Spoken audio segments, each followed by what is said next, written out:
북한으로 간다는 건 알 수가 없어요. 왜? 이건 가상 공간상에서 이루어지기 때문에 알 수가 없는 거예요. 북한에서 빼갈 수도 있는 거 아닙니까? 그러니까 이게 어떻게 보면은 신종 북한 퍼주기의 방법으로 쓰일 가능성도 있고, 그 다음에 제가 늘 얘기했듯이 가장 우려되는 부분이 중국이라든가 이런 외국인들이 한국 정치인들을 매수할 때에도 이 수단이 이용될 가능성이 매우 높아졌죠. 지난번에 저희가 지난번 방송할 때 문재인 대통령 대통령 후보의 그런 후원회장에서 이제 비트코인 이 전자화폐 교환증이 뭐 뿌려졌다 이런 거를 한번 방송을 한 적이 있었거든요. 그러니까 이런 것들은 여기 보수의 나이 드신 분들은 못합니다. 이분들은 현금 좋아해요. 사과 박스 이런 거 좋아하지. 뭐 이렇게 막 비트코인 이런 거 개념 자체 이해가 안 돼요. 이런 거는 이게 머리가 뺑글뺑글 잘 돌고 젊은 강남 좌파 사람들이 이런 시스템을 잘 이해합니다. 그러니까 이 약간 이 보수의 이 기존의 이 정치인들은 이런 거 해가지고 뭐 한 몇십조 갖다 줘서 이게 뭐야 이러고 이게 먹고 하고 끝나는 겁니다. 이거 안 돼요, 이거 안 돼. 만져지는 걸 좋아하지. 그래서 이거는 이게 딱 보니까 야 이거 굉장히 위험한 건데, 그리고 이건 금액이 정말 천문학적인 금액을 보낼 수가 있어요. 사과 박스에 돈 5만 원을 넣어도 얼마를 넣겠습니까? 근데 뭐 이거는 한 2억 3억 들어가겠죠. 근데 스마트폰에 얼마를 집어넣을까? 비트코인 하나씩 캐면은. 조 단위도 들어가겠네. 조 단위가 아니라 전 세계의 GDP를 다 집어넣을 수가 있어요. 그러니까 이건 엄청난 금액이에요. 이 거래 제한의 한도도 없고 이런 위험한 거를 왜 하려고 이미 했죠. 왜 이거를 통과를 시켰는지 저는 도무지 이해가 안 갑니다. 안녕하십니까, 김정민입니다. 오늘은 중국발 비트코인 돈 세탁이 현재 한국에서 일어나고 있는 부분에 대해서 제가 짧게 20분짜리 영상을 만들어서 다시 한번 올리는 프로그램이 되겠습니다. 시간 관계상 빨리 지나가도록 하겠습니다. 먼저 돈 세탁인데요. 중국에서 비트코인을 가지고서 거래가 아주 활성화됐었습니다. 사실 중국에서 비트코인이 가장 많이 쓰였던 시기는 작년까지였습니다. 실질적으로 작년까지만 해도 세계 비트코인 거래량의 90%는 중국이었죠. 근데 비트코인이 어떻게 만들어졌는가, 용도 이런 것들을 다 떠나서 일단 전 세계 거래량의 90%를 차지했던 중국이 만들었던 비트코인은요, 바로 돈 세탁이었습니다. 그래서 여기 보시면 나오지만은 그 당시에 중국에서 엄청나게 많은 양의 비트코인이 만들어져서 해외 자금 유출로 쓰였기 때문에 중국 정부에서 규제하는 그런 사태가 발생하게 되었고, 이로 인해 가지고 비트코인 가격이 폭등하자 주식이라던가 부동산 시장이 떨어지는 이런 사태까지도 발생합니다. 그래서 중국 정부는 중국 경제 발전의 건전한 성장을 위해서 중국 내 비트코인 거래 시장을 폐쇄하는 극단의 조치까지 취하게 됐죠. 자, 근데 이제 그러다 보니까 이제 어떤 문제가 발생했느냐? 중국 내부에서 비트코인 거래를 할 수 없다 하더라도요, 그것이 한국 내에서는 거래가 가능했었습니다. 그러다 보니까 이렇게 보시다시피 중국의 가상화폐 거래소 폐쇄에도 비트코인 거래는 인기가 여전했습니다. 그 이유는 중국 내부에서 거래를 하지 못한다 하더라도 그것을 해외에 가져나가서 팔면 되었기 때문이죠. 이 차트는 그 당시 중국에서 있었던 비트코인 거래량인데 전 세계랑 다른 국가들과 비교를 했습니다. 했는데 보시면은 중국이 어마어마하게 많은 양을 거래를 하다가 나중에는 급감을 하는데 그 시기가 9월 달쯤 지나면은 거의 제로에 가깝게 됩니다. 이 시기가 바로 중국에서 비트코인 거래 시장이 폐쇄된 시점이죠. 근데 그 시점에 맞춰서 우리나라에서는 비트코인 거래량이 점차 증가하기 시작합니다. 그리고 현재 우리나라에서 지금 거래되는 비트코인은요, 비트코인은 여러 거래소가 있습니다. 국가별로도. 근데 그 거래소 중에 우리나라가 1등과 2등을 차지하고 있다는 겁니다. 그래서 여기서부터 제가 의문을 가졌죠. 어떻게 비트코인을 생산하지도 않은 나라가 전 세계 거래량의 1, 2등을 차지할 정도로 어마어마한 비트코인이 거래가 될 수 있냐는 겁니다. 그것은 바로 중국으로부터 넘어왔기 때문이죠. 그리고 저는 이러한 중국으로부터 넘어온 돈 세탁을 목적으로 만들어진 비트코인이 한국의 작전 세력들과 힘을 합쳐서 여러 가지 나쁜 목적으로 쓰였다고 저는 보고 있습니다. 이미 우리나라 국회에서도 한 의원이 비트코인 거래 시장에 작전 세력이 있었다는 발표를 한 적이 있습니다. 그리고 여기 보시면 나왔듯이 비트코인은요, 거래소가 폐쇄돼도 컴퓨터에 저장이 가능하기 때문에 개인 간 거래가 가능합니다. 그리고 실질적으로 그런 거래가 일어났었고요. 그래서 저는 중국에서 비트코인 거래 시장이 폐쇄됐을 때 많은 검은 돈 세탁을 목적으로 했던 중국의 부자들이 한국의 비트코인 거래 시장에 들어와서 이 돈 세탁 과정을 했을 것이라고 저는 추정하고 있습니다. 그리고 여기 보시는 바와 같이 뉴스에도 나오지만은 가상화폐 거래소에 그 한국 진출의 본물이 있어서 가상화폐 동북공정 부상 이런 식으로 기사가 날 만큼 많은 중국의 비트코인 거래자들이 한국에 몰려왔다는 것은 이미 기정사실입니다. 만약에 중국으로부터 어마어마한 양의 비트코인이 한국으로 들어왔다면요, 한국의 비트코인 거래 가격은 떨어져야 돼요. 그런데 희한하게도 우리나라에서의 그 비트코인 거래 가격은요, 떨어지지 않고 계속 지속적으로 상승을 했으며 나중에는 폭등까지 합니다. 그러려면은 많은 자금이 비트코인 거래 시장에 투입이 돼야 되겠죠. 즉 수요가 많아야 가격이 올라갈 테니까요. 그랬는데 그러한 많은 수요가 발생된 요인 중에 하나로서 저는 첫 번째 바로 그 공직자들 재산 신고에 가상화폐는 포함 안 되는 것도 요인을 끼쳤다고 봅니다. 즉 많은 고위공직자들이 자신이 갖고 있던 그 재산들을 세금을 납부하지 않기 위해서 비트코인화 시킨 과정이 있었을 거라고 보고 있어요. 이렇게 재산 신고를 안 하기 때문에. 그리고 또 무엇이냐면 지금 현 정권에 있는 그 청와대 안에 그 공직자들도 비트코인 거래를 많이 하나 봅니다.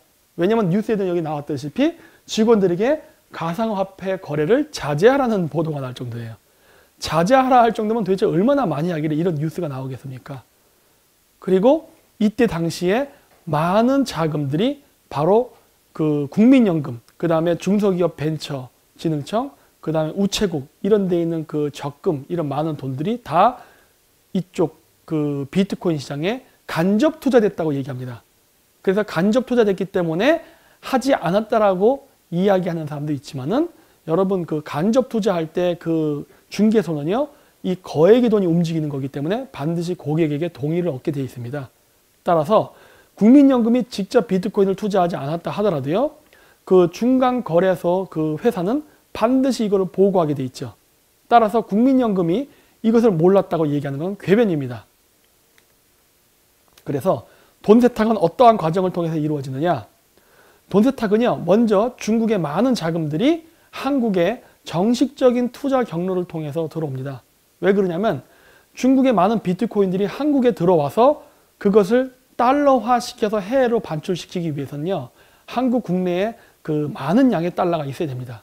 하지만은 그 많은 양의 달러가 한국에는 없기 때문에 그것을 일부러 투입시켜줘야 될 필요가 있어요. 그 부분이 어디서 일어났냐면 바로 중국인들이 여러 나라를 거쳐서 투자회사의 명목으로, 그러니까 중국 국적으로만 오는 게 아니에요. 미국, 영국, 싱가포르, 홍콩 등등 여러 국적으로 이게 벤처기업처럼 들어와서 그게 우리나라의 부동산, 주식, 그리고 중국이 가지고 있지 않은 기술 기업들을 인수하는 데 투자가 되었습니다. 그러면서 많은 달러들이 한국에 유입이 됐죠. 실질적으로 그것을 증명하는 그래프가 바로 이것이죠. 우리나라의 주택 가격 변동률이라는 그래프인데 이 그래프를 보시면은 2017년 9월과 2017년 10월 사이 그 중간 기간쯤에 우리나라의 주택 가격이 하락을 하다가 갑자기 급등을 하는 기이한 그래프 현상을 보이고 있습니다. 근데 이 9월 중순이 언제였느냐? 바로 중국 가상화폐 거래소 첫 폐쇄했던 기간이 바로 9월 15일입니다. 이 시기에 맞춰서 한국에서 부동산 가격이 폭등을 했다는 것이죠. 근데 앞서서 다른 뉴스 기사에도 보여드렸죠. 중국에서 거래소가 폐쇄되자 많은 비트코인 거래자들이 한국에 왔다고. 그렇기 때문에 이러한 그 여러 가지 정황적 증거를 봤을 때 우리나라 부동산 투기 자금으로 들어온 돈들은 다 비트코인의 달러화를 위해서 투입된 자금이라는 것을 알 수 있습니다. 실질적으로 강남의 그 아파트를 산 많은 외국인들은요, 거의 대부분이 중국인이었고 실질적으로 9월 중순서부터 어마어마하게 몰렸거든요. 그래서 지금 강남의 부동산 가격이 엄청나게 상승했습니다. 그리고 또 하나는 주식입니다. 주식 보시면요, 여기 보시는 바와 같이 중국에서 비트코인 시장이 폐쇄됐을 때부터 해가지고 우리나라의 주식 가격이 계속 폭등합니다. 즉 주식을 매매하면서 우리나라에 달러를 투입시킨 그러한 공정이 이곳에서도 바로 그래프가 증명을 하고 있는 것이죠. 자, 그래서 이렇게 한국에 많은 달러를 투입시킨 다음에 그 다음에 한 일은 무엇이냐? 우리나라의 비트코인을 가져와서 그 비트코인을 한국에 들어와 있는 달러와 바꿔서 바깥으로 가져나가는 것이죠. 이 과정에서 돈 세탁이라는 과정이 필요한 것인데, 돈 세탁을 하는 거는요, 우리나라 그 비트코인 서버에 그 달러를 가져올 때 달러를 그냥 우리가 주식 투자하고 하는 거 아니지 않습니까? 원화로 바꾸지 않습니까? 그 원화로 바꾼 거 이런 것들을, 그리고 저쪽 그 한국 사람들이 산다고 하면서 이렇게 자기네 비트코인을 사면은 그 원화로 받게 되거니 한국 돈으로, 그럼 자기가 받은 그 한국 돈을 그 대림동이라든가 이런데 은행에서 환전하기보다는 주로 이런 대림동 같은 비공식 차이나타운 안에서 합니다. 왜? 그래야 환전 기록이 안 남으니까. 그래서 그 과정을 통해 가지고 그 돈을 달러화 시켜서 여러 대포 통장을 이용해 가지고 해외로 반출시켰을 가능성이 매우 높습니다.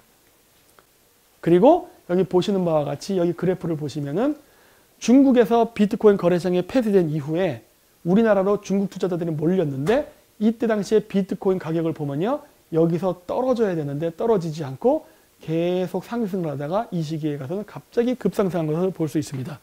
매우 의심스러운 그래프죠. 따라서 이거를 보고 알 수 있는 건 무엇이냐? 누군가 큰 손, 많은 금액을 비트코인 거래시장에 투입해서 사줬다는 겁니다. 그렇기 때문에 가격이 폭락되지 않고 가격이 계속 상승할 수 있었던 것을 알 수 있죠.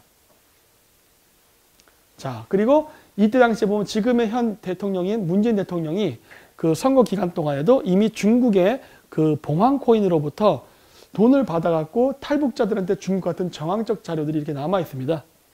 이때 당시만 해도 우리나라 사람들은 비트코인이 뭔지 몰랐어요. 그런데 이 당시에 이렇게 이런 식으로 자금을 투입했다는 것이 이렇게 그 한 뉴스 매체를 통해서 보도가 된 적이 있습니다. 그리고 이렇게 보시면은 문재인 대통령이 당선된 시점을 시작으로 해서 비트코인 가격이 급격한 상승을 이때도 이뤘다는 걸 알 수 있어요. 그러니까 대통령 당선됐을 때, 그 다음에 또 한 번이 언제였냐면은 중국에서 그 비트코인 그 거래시장이 폐쇄됐을 때에 또 한 번 큰 반등을 이루죠. 그리고 세 번째 반등이 언제 있었냐면은 나중에 제가 얘기할 거지만은 임종석 비서실장의 중동 방문입니다. 자, 그래서 이러한 모든 공정을 하려면요, 큰 손이라는, 즉 작전 세력이 필요한데요. 이 작전 세력이 움직이려면요, 이번 사건 같은 경우는요, 바로 청와대, 금융감독원, CLS은행, 기관투자자, 중국 세탁업자, 중국 의뢰인, 이런 사람들이 같이 움직여야만 가능한 구조였습니다. 왜냐? 이번에 뉴욕 금융청에서 우리나라의 6개 은행의 CLS 계좌를 보자고 왔거든요. 그 얘기는 뭐냐면 어떤 이 돈 세탁이 된 거액의 금액이 전자송금을 통해서 나갔을 가능성을 높게 해주기 때문입니다. 자, 그래서 미국이 왜 왔느냐? 여기 보시면 우리나라 그 거래소 시장 안으로 그 중국 사람, 북한의 그 간첩들이 들어와 가지고 해킹을 했다는 뉴스가 있습니다. 즉, 우리나라 비트코인 거래시장 안으로 북한의 간첩이 들어와서 해킹을 한다거나, 아니면 내부에 들어가서 방화벽을 열어줘서 해킹을 용이하게 해준다거나, 아니면 내부 거래를 통해서 그러한 각종 불법 거래를 도왔다는 이 증거들이 많이 잡혔습니다. 그렇기 때문에 미국에서는 바로 이러한 부분을 수사하기 위해서 들어왔죠. 그랬는데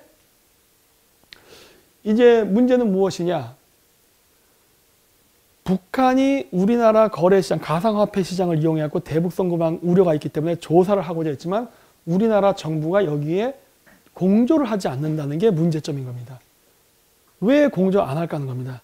이러한 부분은 이미 미국 국회에서도 벌써 여러 번 언급이 됐습니다. 북한이 한국의 거래소를 통해 갖고 대북 송금을 하는 것 같다. 조사할 필요가 있다. 하고 이야기를 했지만은 여전히 우리나라 정부는 묵묵부담입니다. 자, 그래서 제가 이러한 기이한 현상이 나타난 이유는 우리나라 정치인 안에 친중 정치인이 많기 때문이라고 생각합니다. 실질적으로 보면은요, 우리나라의 여야를 떠나서 많은 수의 정치인들이 중국과 경제적으로 밀접한 관계에 얽혀 있습니다. 특히 지금의 여당의 민주당 같은 경우는 엄청나게 많은 숫자가 그렇고요. 그래서 이 보시면은 뭐 박원순 서울시장 같은 경우는 파리가 말에 붙듯이 말에 붙어 가듯이 우린 중국에 붙어야, 뭐 이런 이야기를 하면서 여러 가지 친중적인 언행이나 행태를 보였고요. 그리고 과거에 전 캐나다 총리가 법륜공들을 탄압하고 장기매매나 그다음 인체 장기 신비전 이런 개최를 해가지고 돈벌이 수단으로 이용하는 것에 대해서 강력하게 규탄하면서 인권 문제를 문제 삼아서 우리나라 프레스센터에서 기자회견을 하려 할 때에도 막았던 인물입니다. 그리고 이번 사드 배치 문제로 한국하고 중국이 여러 문제가 있을 때 중국 정부는 한국의 대기업이라든가 기업들에게 온갖 불이익과 폭행, 불법적인 행위를 했습니다. 그런데 그랬을 때에도 우리나라 정부는 여기에 대해서 단 한마디의 그런 항의도 하지 않았다는 거예요. 그리고 WTO를 제소해서 엄연히 승리할 수 있음에도 불구하고 스스로 포기한 사례가 있었습니다. 그리고 이렇게 우리나라 삼성의 주요 핵심 반도체 기술들을 청문회라는 명목으로 공개를 하게 한 다음에 이런 것들을 중국이 볼 수 있게 그 기술을 유출시키는 이런 행위도 했었죠. 그리고 지금 현재 평택에는 세계에서 가장 큰 차이나타운을 건설하고 있는데 이것 또한 지금 우리나라 정치인들이 적극적인 지지하에 이루어지고 있다는 겁니다. 근데 평택 차이나타운 옆에는 역시 세계에서 엄청나게 큰 기지 중에 하나인 주한 미군 기지가 있다는 겁니다. 그러면 미군 기지 옆에 왜 이러한 거대한 차이나타운 건설하는 것을 용인해 주냐는 겁니다. 자, 그래서 이렇게 만들어진 비트코인을 통해서 만들어진 외환을 바깥으로 미반출을 시킬 때는요, 크게 세 가지 방법이 있는데 바로 단체 관광, 대중무역, 그리고 전자송금입니다. 단체 관광은요, 이런 식으로 여러 사람들이 오게끔 초대를 해가지고 중국인들의 그 항공기인 동방항공이나 남방항공, 그러니까 중국 비행기를 이용해가지고 중국인들이 우리나라의 부동산을 사서 건설한 호텔들이 있습니다. 이 보따리 상에다가 그 돈 배달 전문업자들을 위해서 아주 허름하고 조그만 호텔들이 있거든요. 그쪽으로 숙박을 머물게 하고 중국인들이 운영하는 식당에서 밥을 먹게 하면서 1인당 과거에는 5천만 원, 요즘은 한 2천만 원까지는 가져간다 그러더라고요. 그렇게 해서 2만 달러, 약 달러화 시켜서 그걸 가지고 일일이 사람들을 이용해서 그 외환을 반출시키는 방법을 쓰고 있습니다. 근데 이런 거는 많은 금액을 가져나갈 수 없어요. 그러다 보니까 쓰는 방법 중에 또 하나가 뭐냐면 바로 수출을 이용한 방법입니다. 그래서 예를 들어서 중국에서 100불짜리의 값어치가 하는 제품을 한국에 판다. 그럴 때 실질적으로 한국에서 150불에 사주는 방식입니다. 그러니까 50불이 바로 돈 세탁이 돼서 중국에 가는 금액인 겁니다. 일부러 비싸게 사주는 거예요. 그건 왜 그렇습니까? 한국에서 돈 세탁이 된 돈들을 해외로 반출시킬 때 합법적으로 나가기 위해서 일부러 이렇게 하는 겁니다. 그래서 가장 많이 하는 것들이 중고차, 그 다음에 화장품이죠. 그리고 최근 많이 뜨는 것은 바로 태양광 사업입니다. 지금 현재 우리나라의 전라도 지역은 어마어마하게 많은 숫자의 태양광이 깔려 있습니다. 우리나라는 영토가 좁고 인구가 많기 때문에 태양광은요, 효과가 떨어집니다. 그래서 우리나라가 원자력 발전소를 많이 건설했는데 지금 원자력 발전소를 인위적으로 다 가동 중단을 시켜놓고서 일부러 태양광을 까는데 이 태양광도요, 지금 한국의 기업을 이용하는 게 아니라 중국 것을 사서 지금 한국에 깔고 있습니다. 그러다 보니까 지금 우리나라의 그 태양광 기업들이 그 많은 그 소득을 얻어갖고 경제 발전할 수 있는 기회를 놓치고 다 모든 부가 중국으로 유출되죠. 근데 이 과정 속에서도 마찬가지로 중국산 판넬 가격을 뻥튀기를 시켜서 많은 액수를 중국에게 줄 수 있게끔 해서 돈 세탁을 하는 것 같은 어떤 혐의가 보인다는 겁니다. 그리고 이 세 번째 방법이 바로 전자송금인데 전자송금은 가장 많은 금액을 보낼 수 있습니다. 300억 달러 이상이 될 경우에는 한 번은 신고합니다. 그리고 두 번째부터는 허가제로 나가는데 이번에 뉴욕의 금융청에서 한국에 6개의 CLS 은행 계좌를 한번 공개달라고 요청한 걸로 봤을 때 아마도 이러한 전자송금 과정을 통해서 거액의 자금이 해외로 유출된 것 같습니다. 물론 그것도 뭔가 불운한 목적으로. 보시죠. 그래서 미 금융청이 가상화폐 자금 세탁 우려, 현지 한국은행에 자료 제출 요구를 신청했는데 그때 당시에 어떤 일이 있었느냐? 바로 비트코인 시세가 두 달 동안 566% 5배, 그러니까 5.6배가 급상승하는 기이한 현상을 보였습니다. 그리고 나서 어떤 일이 있었냐면 그래프 보면 아시겠다시피 바로 이렇게 2월 8일 날 비트코인 가격이 약 2,500만 원까지 상승됐을 때 2월 9일 날 임종석 비서실장이 중동으로 갔었어요. 근데 중동에 갔을 때 이 임종석 비서실장이 만났던 사람들은 바로 아랍에미레이트의 돈 세탁 업자인 왕세자와 그 다음에 친 헤즈볼라 테러리스트 단체거든요. 그 친 헤즈볼라적 성향을 가진 레바논의 대통령을 만나갔다는 거예요. 근데 임종석 비서실장은요, 비서실장이 되기 이전에 대북 송금을 했던 사람입니다. 그러면 대북 송금 업자와 그 다음에 돈 세탁 업자 그리고 무기 밀매 업자 세 사람이 만나면 할 수 있는 비즈니스는 무엇이겠습니까?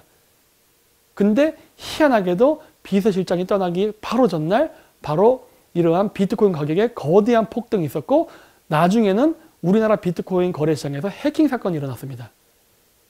그리고 우리나라에서는 이런 해킹을 통해서 북한으로 자금이 이동하는 정황 증거를 많이 포착했기 때문에 매우 의심스러운 정황적 증거들이 많음에도 불구하고 현재 우리나라 정부는 침묵하고 있죠.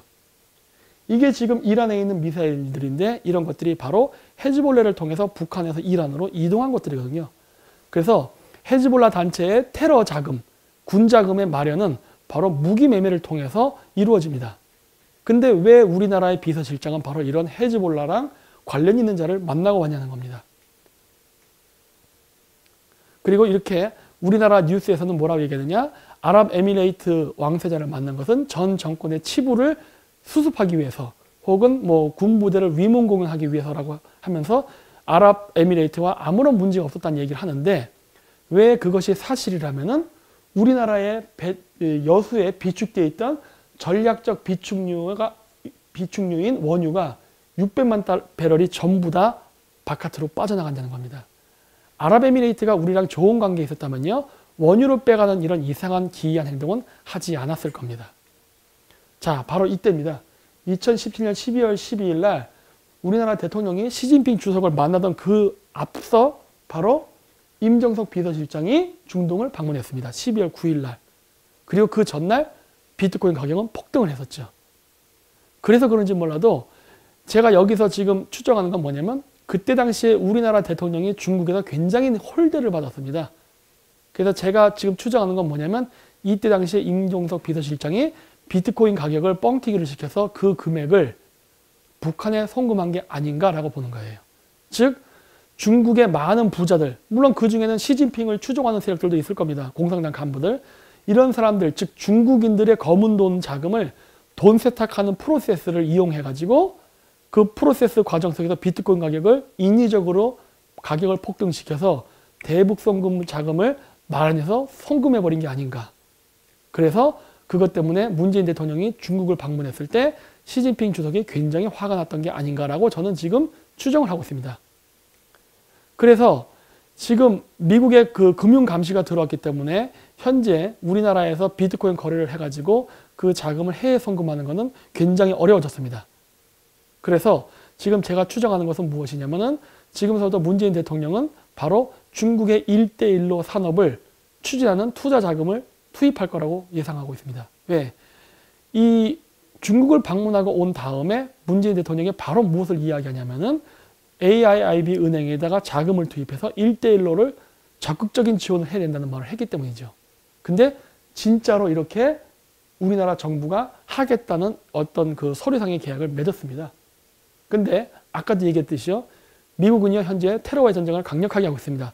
특히 북한의 핵 개발에 대해서는 더욱더 엄격하지요. 그래서 미국은 친이란 무장단체 헤즈볼라와 관련자들을 제재한다고 하는데 우리나라 비서실장이 헤즈볼라, 친헤즈볼라 대통령을 만나고 온 거예요. 그렇게 되면 우리나라는 어떻겠습니까? 한국도 미국의 동맹국이지만은 제재의 대상이 될 가능성이 매우 높습니다. 따라서 이렇게 보시면은 가상화폐 거래를 통해서 비트코인의 해외 송금이 차단됐습니다. 왜 그렇습니까? 대북 송금 때문에 그래요. 그래서 지금 이것을 조사를 해야 되는데 현재 우리나라의 청와대는 여기에 간섭을 하고 있습니다. 자, 예를 들어서 지금 미국 금융당국이 가상화폐 자금 세탁 우려 때문에 조사를 해달라고 하지만 우리나라는 뭐라 하니까 금융당국은 개별 대응하지 말라고 이렇게 한국 정부에서 지시를 내렸다고 합니다. 희한한 대응이죠. 그때 지금 미국에서 요구한 6개 은행이 바로 신한, 국민, 우리, 농협, 기업, 산업은행입니다. 이 6개 은행인데 미국에서 조사하겠다고 하니까 개별 대응하지 말라고 지시를 내린 다음에 바로 내부적으로 조사가 들어갑니다. 그래서 6개 은행의 가상 계좌를 특검을 한다고 하는데 저는 이것은 특검이 아니라 증거를 인멸하는 공작이 아닌가라고 의심을 하고 있습니다. 그리고 그 대상 은행도 똑같습니다. 신한, 국민, 우리, 농협, 기업, 산업은행입니다. 6개 은행을 자체 특검 조사를 한다 합니다. 근데 이 특검 조사를 한다는 청와대의 직원들은 비트코인 거래도 했었습니다. 그렇기 때문에 비트코인 거래를 자제하라는 이야기를 들을 정도였죠. 그리고 이 사람들은 친중적 성향을 가진 사람들이에요. 그러니 이런 사람들의 조사를 어떻게 신뢰할 수 있겠습니까? 그리고 또 하나, 지금 가상화폐 거래소 관련 특검 조사를 위한 태스크포스 팀이 건설됐는데 이 책임 부서가 청와대랍니다. 이러니 어떻게 정부에서 조사하는 6개 은행의 그런 조사의 결과를 믿을 수 있겠습니까? 저는 이것이 그래서 증거인멸로 지금 이어지는 게 아닌가 매우 의심하고 있습니다. 그리고 앞으로 그래서 우리가 조사해야 될 것은 금융정보분석원, 금융결제원도 함께 조사해야 된다 봅니다. 왜냐하면 현재까지는 그 CS 은행 6개 은행과 그 다음에 가상화폐 거래소 이 두 군데만 지금 특검 조사를 하기 때문에 아직 금융결제원과 한국금융정보분석원에 가면은 지우지 않은 데이터가 분명히 남아있을 것입니다. 그리고 이런 원래 전자송금은요, 거액이 움직일 때는 런던과 뉴욕의 CS 은행에도 이미 그 흔적이 남기 때문에 지울 수 없습니다. 오히려 지우게 되면 증거인멸의 빌미만 잡히기 때문에 더 문제를 꼬우게 만들 수 있죠. 그래서 미 재무차관은 북한 코인이 한국 거래소를 통해서 매각되고 출금, 송금 시 한국계 은행을 통해서 했다는 의혹에 대한 조사를 하고 있는데 이것을 청와대가 방해하고 있는 겁니다. 뭔가 굉장히 이상하지 않습니까? 그렇기 때문에 저는 우리나라 청와대가 대북송금과 어떤 밀접한 관련성이 있다라고 추정을 하고 있는 겁니다. 그러다 보니까 어떤 일이 발생하고 있느냐? 지금 우리나라의 비트코인 거래소 시장을 폐쇄하려고 있습니다. 그런 움직임이 정부를 중심으로 일어나고 있어요. 그래서 모든 이 비트코인 거래소에서의 문제를 개인의 사리사욕을 채우기 위한 탐욕 때문에 일어난 어떤 문제로 다 몰고 개인의 사행성, 그 다음에 비트코인 거래소의 부정부패가 이러한 원인을 만들었다는 식으로 모든 책임을 다 정부가 아닌 다른 쪽으로 돌리면서 지금 모든 비트코인 거래 시장을 지금 폐쇄하려는 움직임이 일어나고 있습니다. 그래서 지금 현재 발견된 결과에 의하면요, 비트코인 그 거래 시장 안에서 해킹 사건 관련 자료가 확보됐다고 하는데 문제는 북한으로 자금을 송금하는 어떤 악성 코드라던가 그 다음에 공장원이 있었다는 부분에 대해서는요, 구체적으로 수사를 더 심화시키지 않는다는 겁니다. 왜 특검 조사부는 북한의 대북 송금 관련 의심에 대해서 조사를 강화하지 않을까요? 그러면서 왜 모든 조사 결과 내용을 개인의 일탈, 그 다음에 거래소의 작전 세력과 결탁한 부정행위 이쪽으로만 몰고 있냐는 겁니다. 제가 봤을 때는 분명히 정부도 개입된 것 같은 여러 혐의가 보이지만은 그 부분에서는 일절 언급도 안 하고 그리고 북한의 대북 송금 가능성, 북한의 해킹 가능성에 대해서는 언급을 안 하고 있다는 거예요. 자, 그래서 이것을 제가 지금 왜 자꾸 조사해야 된다고 강조를 하느냐. 지금 많은 사람들이 피해를 당했습니다. 그래서 많은 대한민국의 그 국민들이 청와대에 이것을 조사해달라고 하고 있지만 지금 함구를 하고 있죠. 그리고 이러한 비트코인 피해자의 거의 60%에 가까운 숫자는 20, 30대의 젊은 층입니다. 젊은 층들이 이번 사건 때문에 자신들의 대학 등록금을 잃어버려가지고 지금 대학을 포기하는 사람들도 다수 발생했고 이미 자살자들도 생겼거든요. 그렇기 때문에 우리나라 정부는 여기에 책임을 져야 되는데 현재 외면하고 있다는 겁니다. 그리고 현재 비트코인 거래소에서도 자금을 내주지 않고 있습니다. 그래서 제가 생각한 개인적인 해결 방법은요, 일단 청와대에 다시 한번 민원을 제기해야 된다 봅니다. 그래서 많은 민원을 제기해서 비트코인 문제에 대해서 그 청와대 정부의 입장이 어떤 것인지를 반드시 공식적으로 표명을 해야 된다고 보고요. 그리고 거기에 대한 책임을 반드시 물어야 된다고 봅니다. 왜 CLS 계좌를 지금 공개하지 않고 이렇게 질질 시간을 끌고 다른 언론 매체를 통해서 이러한 부분에 대해서 합리적 의심을 하는 사람들을 가짜뉴스 유포자로 고발과 체포를 하려 하냐는 것입니다. 따라서 제가 지금 희망하는 건요, 지금 제가 말한 이 방송은 한국어로 만들어졌습니다. 하지만은 이 방송을 본 전 세계 많은 우리 교포분들께서 이거를 영어로, 일본어로, 중국어로, 스페인어로 등등 여러 언어의 자막을 붙여서 유튜브에 다시 한번 올려주셨으면 하는 바람입니다. 네, 이상으로 마치도록 하겠습니다. 감사합니다.